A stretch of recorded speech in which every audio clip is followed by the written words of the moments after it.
All right, so this is one of the examples for doing the Halls of Oblivion. It's one of the more harder dungeons to do. This one is a run with fairly geared people, but I can show proof earlier that it can be run with like a lesser geared, lesser leveled group if done right. But this would be a prime example of like how it would usually be done if it's like a proper group that's doing it. So usually the knight and the raider take both sides. You know, you're gonna run through here. One thing to note is that like it does help having the PVM stun for raiders because it stuns mobs for 7 seconds, and you're gonna be needing that here. You're gonna be needing that in Sea of Dawn as well, and we'll make that guide next. So this next part here, where the first boss is, the knight runs around and lures everything. Now keep in mind that you need like a decent amount of like movement speed, probably like nothing lower than like probably 1200, maybe even 1300, as you can see from the video. So here I'll like come out a little bit. You can kind of see here like how, there you go, as the boss is chasing him and the mobs are chasing him, we stun the boss so that we reset aggro and we put the aggro on us, and then we come to the middle, we kill the boss. Don't use any AoEs to avoid aggroing these mobs, obviously.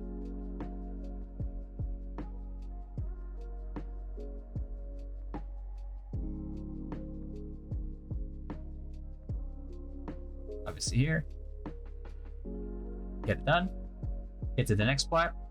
As soon as you open, one thing to note is as soon as you open the portal, if you die in the previous like floor, you respawn on the next floor. So as long as you kill the boss and you unlock the portal, you're pretty much home free at that point.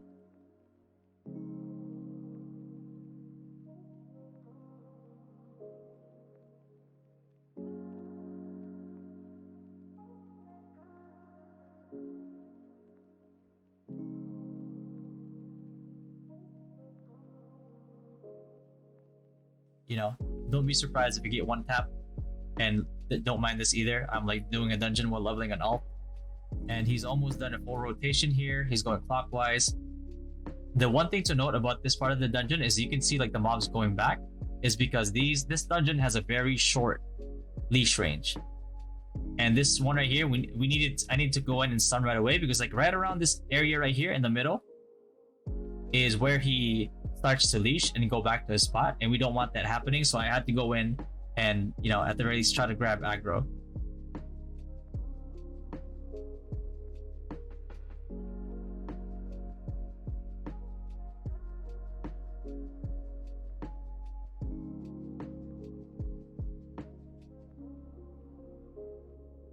There you go. That was the hardest part. Like, don't be surprised like if your tank like gets randomly one shot here as well, or like dies, because that's completely normal. It happened to us too, so that's to be expected.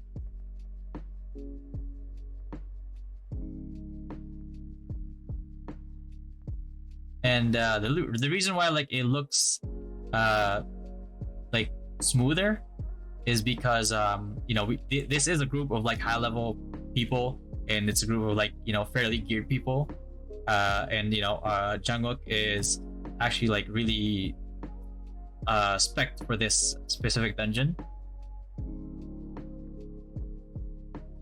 And you can see we're gonna do the other sides of the orbs again.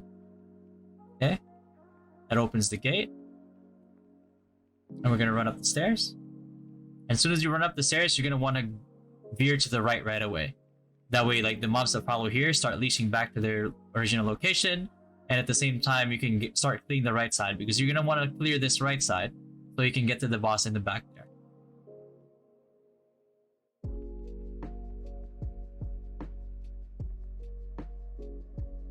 Okay, so let's continue off of that. As you can see, like we cleared the right side, and then we approached the king. You notice that like we're trying to stick together as close as possible, and the reason why you need the PVM stun, which is like the 7-second stun. The more raiders that you bring, it's like 1 or 2 raiders. If 2 raiders have it, it's gonna make things like a lot easier because the mechanic here that we've figured out is that as long as you keep the boss like taunted or stunned, he won't do the earthquake that one-shots your whole group, right? So you kind of have to really pay attention. You see like the taunt, like the red agitated sign, that means he's being taunted. If your knight only has like 1 taunt, that usually lasts like around 10 seconds and it has a 14-second cooldown. So what you want to do is you want to see that as soon as you see that taunt disappear, you want to stun right away. In this instance, there's 2 raiders, so Noxu actually has a 7-second stun here. It's something that I just only got today. But you kind of have to see like why if you mess it up, and let's say like the king has to travel anywhere, or the queen as well, they start to do that mechanic, and that's how you usually like end up in a wipe.